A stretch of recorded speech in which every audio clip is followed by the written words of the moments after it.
Bonjour à tous et bienvenue dans ce nouvel épisode dans lequel nous allons parler des actions que je vais acheter ou surveiller en bourse en septembre 2023. Donc on va regarder ensemble le sommaire et vous l'avez aussi évidemment en description pour passer d'un chapitre à l'autre comme d'habitude.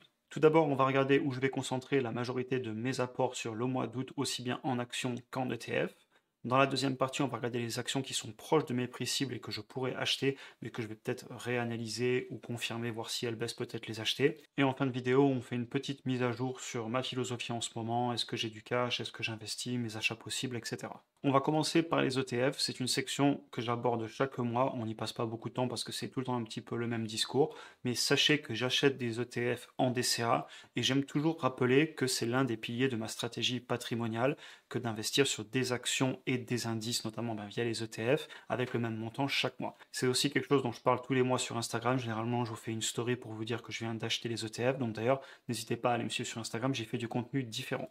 Je tiens aussi à le rappeler que je le fais car historiquement, cette stratégie, elle a été prouvée comme payante si on regarde notre investissement sur un horizon de temps assez long.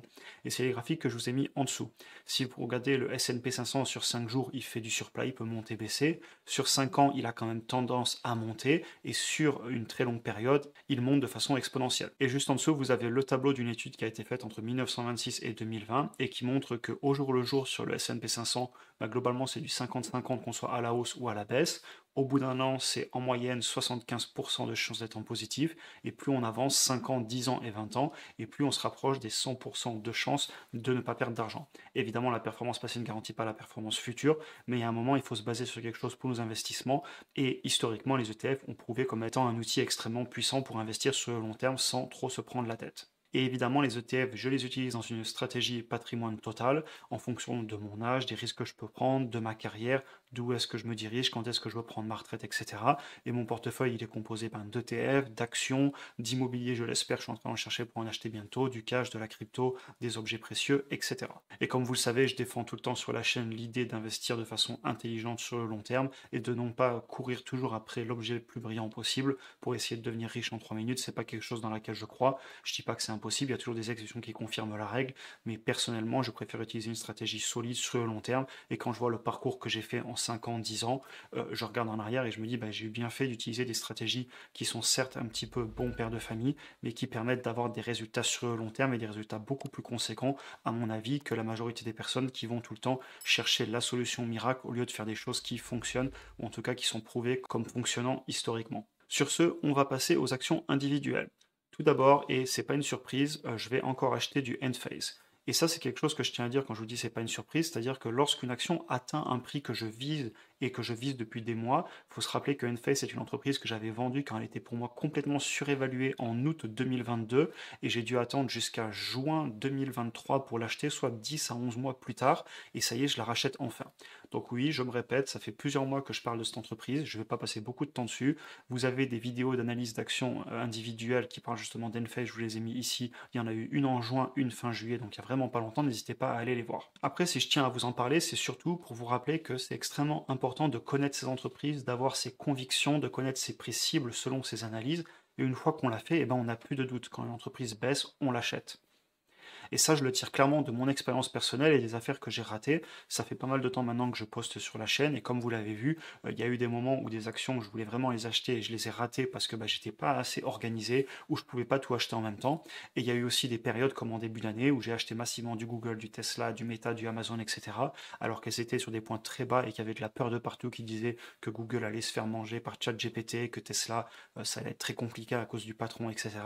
Et au final, j'ai aucun regret de l'avoir acheté. Je sais que d'ailleurs, vous êtes beaucoup sur la chaîne à avoir acheté ce type d'entreprise lorsqu'on faisait la grosse baisse entre janvier et avril 2023. Et je vous en félicite. Et c'est aussi un petit peu toute la philosophie que je défends sur la chaîne, que de savoir ce qu'on veut posséder et ensuite, quand le moment arrive, de l'acheter. Parce que croyez-moi, c'est hyper dur d'acheter quand ça baisse. Quand ça monte, c'est facile, on est dans l'entrain, on se dit allez, j'achète, tout monte.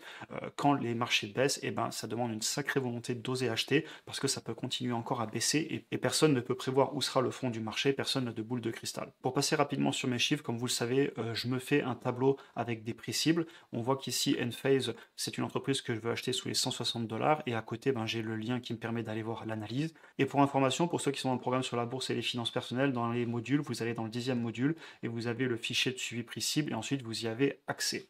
Ça m'amène ensuite sur mon analyse qui me met globalement sur un prix d'achat ici à 155. Je me suis placé au final à en dessous de 160 $ et on voit que l'action aujourd'hui, elle se balade au niveau des 129-130 $. Donc je continue à l'acheter et je vais continuer à l'acheter dans les mois qui arrivent. Et comme vous voyez, j'ai un coût de revient unitaire autour des 155 $. Il a dû baisser un tout petit peu, il faudrait que je mette à jour mes derniers achats. Et pour information, sachez que j'ai actuellement 20 actions en portefeuille sur Enphase. En parlant des fichiers de suivi qui sont dans le programme, je tiens aussi à vous dire qu'en ce moment, j'ai un code promotionnel sur le programme. Alors, je fais rarement de la pub sur la chaîne, comme vous le savez, il y a énormément de contenu gratuit et je partage les actions que j'achète, etc. Mais pour ceux qui veulent aller plus loin, donc vous avez le programme sur la bourse et les finances personnelles. D'ailleurs, je tiens à remercier les personnes qui l'ont déjà rejoint, qui ont soutien, ceux qui m'ont laissé des avis positifs sur Trustpilot. Et vraiment, merci pour votre confiance et je suis content d'avoir des retours aussi positifs. Pour les personnes qui seraient intéressées, globalement, c'est un programme dans lequel on reprend toutes les bases pour investir en bourse selon ma vision des choses, une stratégie sur le long terme, comment j'analyse des ETF et des actions de A à Z, comment je les sélectionne. Aussi, on parle beaucoup de la gestion de ses finances personnelles, parce que si on ne sait pas tenir ses finances et qu'on ne sait pas avoir un budget, savoir comment gagner plus d'argent, j'ai une grosse partie en bonus sur comment gagner plus d'argent dans un module à part. Donc c'est un programme vidéo de plus de 7 heures, et en plus des 7 heures, vous avez les analyses d'actions individuelles qui sont un petit peu plus poussées que sur YouTube, parce que ça fait vraiment des vidéos qui durent souvent plus d'une heure, assez techniques, où je rentre vraiment dans chaque fondamentaux de l'entreprise. Et sur YouTube, généralement, je vous le condense un petit peu pour faire des vidéos sous les 20 minutes. Et ça vient aussi avec les fichiers d'analyse téléchargeables que j'explique en profondeur comment je les utilise parce que je ne peux pas les donner sans les expliquer. Donc voilà, vous avez pas mal de contenu à télécharger, aussi comment je gère mes budgets personnellement, comment économiser plus, comment améliorer sa situation financière. Je ne vais pas aller plus loin dans les explications, vous pourrez aller voir la page de présentation qui est disponible en lien juste en dessous, et dedans je vous écris tous les modules, tout le contenu du programme. Donc n'hésitez pas à aller les voir pour ceux que ça intéresse. Pour ceux qui auraient des questions, n'hésitez pas à m'envoyer un message sur Instagram, j'essaie de répondre à tout le monde autant que je peux. Des fois je prends un petit peu de temps, mais je fais tout ce que je peux pour répondre. Et enfin, sachez que le prix en fait du programme, il va augmenter par la suite, car il y a du nouveau contenu exclusif qui arrivera dans le programme dans les prochains mois. J'en ai fini avec la publicité, mais sachez aussi que ça soutient vraiment la chaîne. Les personnes qui l'ont déjà rejoint, ça m'aide vraiment à continuer à avancer, et en plus je pense sincèrement qu'il y a beaucoup de valeur ajoutée dedans, et les premiers retours positifs que j'ai eu ces derniers mois clairement vont dans ce sens. On continue sur les actions, on va finir sur Enphase. Donc juste pour information, une bonne partie de mon budget de septembre 2023 va clairement passer sur cette entreprise, puisque comme je vous le dis, quand j'ai des entreprises qui sont au prix, et je n'hésite pas à y aller, parce qu'à chaque fois je regrette de ne pas avoir mis assez. Évidemment, je reste prudent en pourcentage, je ne vais pas all-in, je ne vais pas mettre tout ce que je possède sur cette entreprise, mais il y a un moment, quand je la vois au bon prix, j'y vais. On continue maintenant et je vais vous parler un petit peu de Tesla.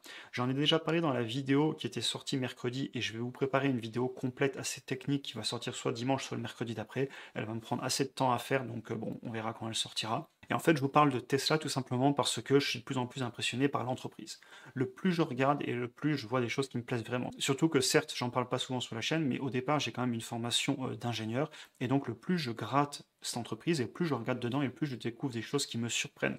Notamment la conduite autonome avec le live qui a eu lieu la semaine dernière, et c'est vraiment bluffant. Et moi, je regarde aussi surtout les aspects industriels. Là, je vous ai mis une photo de la présentation aux investisseurs, et en fait, si on va regarder, si on rentre en détail aussi dans les vidéos, on voit vraiment que l'entreprise est en train d'innover d'un point de vue de la fabrication, notamment avec des grosses presses à aluminium, les plus grosses du monde, qui permettent de faire un bloc avant et un bloc arrière, du coup en monobloc d'aluminium, avec économie de matière, économie de robots, économie de temps, des bien meilleures performances mécaniques aussi. Donc voilà, et puis évidemment, surtout une fabrication qui coûte moins cher. Les procédés de fabrication par presse, moi je les utilise aussi dans l'industrie, et je les ai utilisés par le passé, aussi bien avec du plastique que de l'aluminium. Ce sont des procédés extrêmement efficaces. Pareil, on voit qu'ils se battent pour améliorer la fabrication de batteries, donc ils sont vraiment sur tous les fronts, et moi qui suis ingénieur de formation, c'est quelque chose qui me plaît énormément. Il y a une vidéo aussi qui était sortie notamment sur une visite de l'usine Giga Shanghai. En plus, ça a une petite touche toute particulière pour moi parce que j'ai vécu presque 4 ans à Shanghai, et maintenant l'usine est là-bas, d'ailleurs à côté de l'aéroport de Pudong, je vois très bien où aller. Enfin bref, c'était la petite histoire. Mais donc aussi excellente vidéo que vous pouvez aller voir si ça vous intéresse, sur une visite partielle mais quand même très intéressante de l'usine Tesla de Shanghai. Et donc comme je vous le disais, des vidéos vont arriver bientôt sur des sujets peut-être plus techniques. Je vais peut-être vous parler de Tesla, de Enphase, d'entreprises assez techniques, en rentrant un petit peu dans tout ce qui est ingénierie, procédés de fabrication, quels sont les avantages compétitifs de ces entreprises à mon avis, etc. Maintenant, on cherche quand même à investir, donc il y a un moment, on va regarder l'action Tesla. Encore une fois, ce n'est pas une analyse complète, ce n'est pas l'objectif, il y a des vidéos individuelles pour ça. D'ailleurs, je vous en ai fait une le 23 juillet, donc elle n'est pas vieille, n'hésitez pas à aller la voir. D'ailleurs, c'est marrant parce que Tesla, c'est une entreprise dont je parle assez souvent, et pourtant c'est une entreprise qui me fait pas beaucoup de vues sur la chaîne, qui a souvent des personnes qui critiquent un petit peu plus. Je sais pas pourquoi cette entreprise est si mal vue que ça en France, alors qu'elle est bien vue dans d'autres pays. Et d'ailleurs, au quotidien, moi je vois en France des Tesla presque tous les jours sur la route maintenant. Alors je sais pas exactement pourquoi, mais bon, sur la chaîne ça fait pas trop de vues, mais encore une fois, c'est pas grave. Je parle quand même des actions que j'achète, même si ça fait moins de vues, même si des fois c'est vrai que je ferais mieux de parler de sujets qui font plus de vues, comme les actions à dividendes.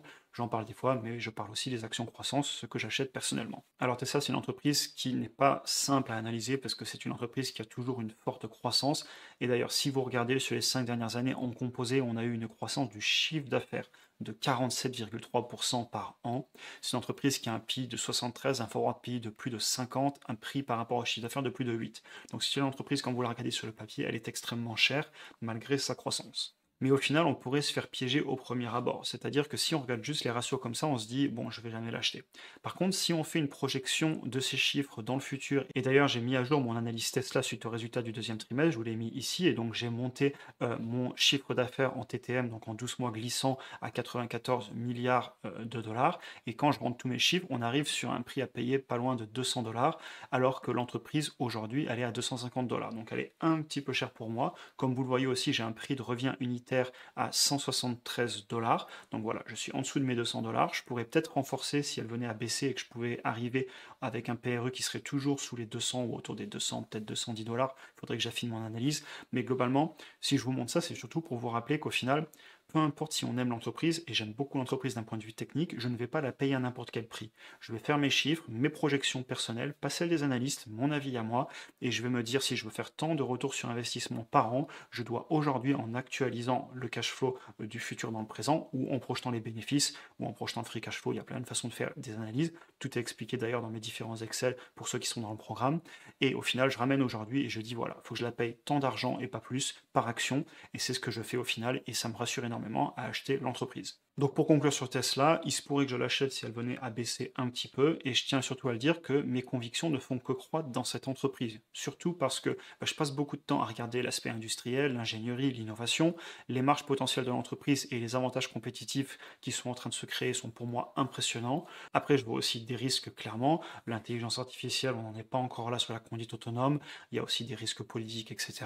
Donc je reste raisonnable et le plus possible les pieds sur terre. Et comme je disais, je ne vais pas all-in. Par contre, je l'achète tant qu'elle est sur un prix qui m'intéresse, de façon raisonnable, évidemment en pourcentage par rapport à mon patrimoine. On va maintenant passer sur des actions que je surveille, des mouvements que je pourrais faire dans mon portefeuille et un petit peu une conclusion générale avant de finir la vidéo. Donc tout d'abord, je vais certainement continuer à vendre des puts, donc c'est des options. Je suis en fait la contrepartie des personnes qui shortent des actions ou le marché, et je leur dis que je suis prêt à payer cette action à ce prix dans tant de temps, et eux, ils espèrent que ça baisse plus pour pouvoir empocher la différence, et moi, j'accepte d'acheter l'entreprise à un certain prix si elle vient à baisser. Donc en ce moment, sachez que je vends des options, donc des puts sur Palantir, et pourquoi pas aussi me mettre en vente sur SoFi, mais ça, c'est pas encore décidé. Et au final, tant que je me fais pas assigner les options, donc tant que le prix reste en dessous du prix que j'accepte de payer, ben moi je récupère des premiums, ça me permet de faire travailler mon cash parce qu'on en parlera juste après, j'ai pas mal de cash en ce moment, et si je viens à être assigné, et ben j'achèterai les actions et je les conserverai sur le long terme. Je vais aussi remettre à jour mes chiffres sur Amazon, c'est une entreprise que j'apprécie beaucoup, et je pense sincèrement qu'au prix où on est, elle est certainement juste au bon prix, voire un tout petit peu trop cher, mais j'ai vraiment envie d'affiner mes analyses, tout simplement parce que peut-être que je pourrais l'acheter plus si elle venait à baisser, et je veux vraiment être certain de mon achat. Donc je vais certainement reprendre mes chiffres sur Amazon, et je vais aussi peut-être remettre à jour Google. C'est vrai que je ne l'ai pas mis sur ce slide, mais je vais certainement aussi retravailler sur Google. Après voilà, je tiens aussi à le dire, j'ai toujours une position en cash assez confortable, j'ai autour de 20% de cash, ce qui va me faire quand même un bon apport en immobilier si j'en ai besoin. J'ai fait plusieurs visites, j'ai fait des offres, pour l'instant elles ne sont pas passées, j'essaie de ne pas faire un achat émotionnel en immobilier, je fais mes calculs, et si mon offre est refusée, sachant qu'elle suivait mes calculs pour que ce soit rentable mon opération, et ben tant pis, je n'achète pas le bien jusqu'au jour où j'aurai une offre qui sera acceptée. Ça demande beaucoup d'énergie, par contre je confirme que sur le terrain, les biens immobiliers sont quand même en train de corriger et le marché de façon générale commence à corriger. Les vendeurs ont quand même encore du mal à accepter le fait que le prix des biens baisse, mais sur certaines situations on peut avoir des choses à faire et j'ai failli avoir une offre qui est passée et je suis passé pas loin de l'avoir, bon c'est pas grave, j'étais un petit peu trop bas, quelqu'un a mis un peu plus et c'est la vie. On continue.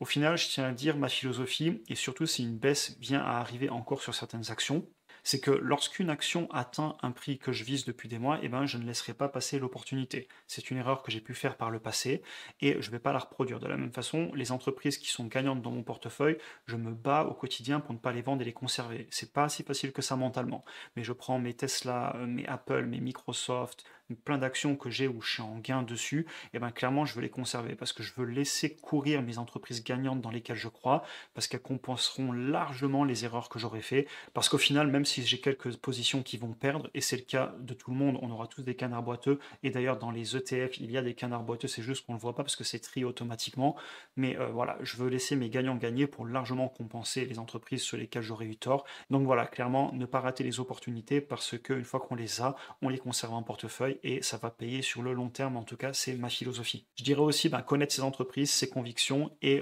voilà, ne pas rater les moments opportuns. Quand on voit une bonne affaire, on y va. Et ça, comme je vous le disais, je l'ai tiré de mon expérience. Et qu'est-ce que je suis content d'avoir acheté du Google, du Tesla, du Meta, de l'Amazon, etc. quand on était au plus bas et qu'il y avait de la peur sur les marchés il y a encore quelques mois. On en a fini pour aujourd'hui, j'espère que la vidéo vous a intéressé. D'ailleurs, n'hésitez pas à en parler dans les commentaires. Et pour les personnes intéressées par le programme sur la bourse et les finances personnelles, le code promotionnel il est actif jusqu'à dimanche 22 h, comme je vous le disais un petit peu plus tôt. Et je vous mets le lien de la page de présentation en description. Je tiens aussi à dire que c'est vrai que je parle rarement des produits qu'on propose. Et du coup, je veux encore une fois en profiter pour remercier les participants qui ont rejoint le programme pour leur confiance et les avis positifs que j'ai reçus. N'hésitez pas d'ailleurs à venir en parler en DM sur Insta si vous avez des questions par rapport au programme. Vous pouvez aussi cliquer ici pour regarder une autre vidéo. Si vous avez apprécié cet épisode, n'hésitez pas à vous abonner, liker, partager et même passer dire bonjour sur Instagram.